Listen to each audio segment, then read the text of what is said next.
Hello guys, so naami diri sa fish pond. So nag-extend ko usa ka fish pond diri. Na kini.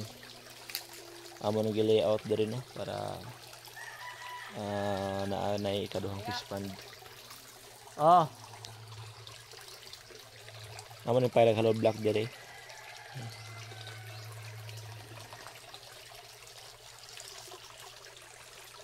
So aside ana, yung buntag. Naghimo ko og filtration system. Gitawag na siya RAS, Recirculating Aquaculture System. Kay nagtipid ko sa tubig kay pating itas panahon na ingita gyud. So nagnihit ko sa tubig, nagtipid ko sa tubig kay mahubsan man og dili nato ni siya gamiton nga system. So nakaindot ani nga system kay kinin tubiga. So kinin tubiga suyupon siya sa pump. Pero yung pump ay tara, moto yung pump niya. Suyupon siya paingon diri sa atong filter diri. So kini atong ibton gadget ha. Tara. Sumuni ang tubig. Kini paingon na siya ngadto sa ilawom. Na. Ikan sa ilawom. Masaka ang tubig kini. Masaka ang tubig nga rin nga filtered na.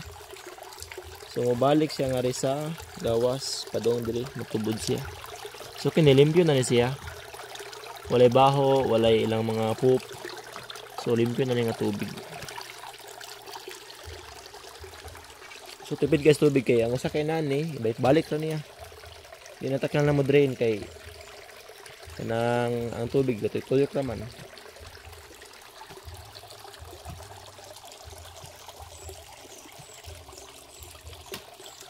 So muna siya, update ko sa pond na to na itong tig-out dere. Abot mo sila yung nasod, may say cut-cut, anong yuta kay ano yung sideline sa negosyo ba. Nakikita siya mo kwan, cut.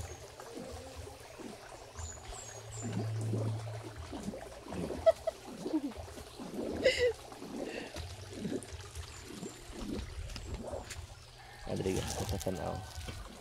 Nah, so kung libutan mo tanaw kini taparan na siya, sumpay ra gid siya kayo. So natay budget pohon, musumpay pa kita ngadto na. Ngayon na lang tagod, wa matay budget kay ron. So kini concrete nta ni siya.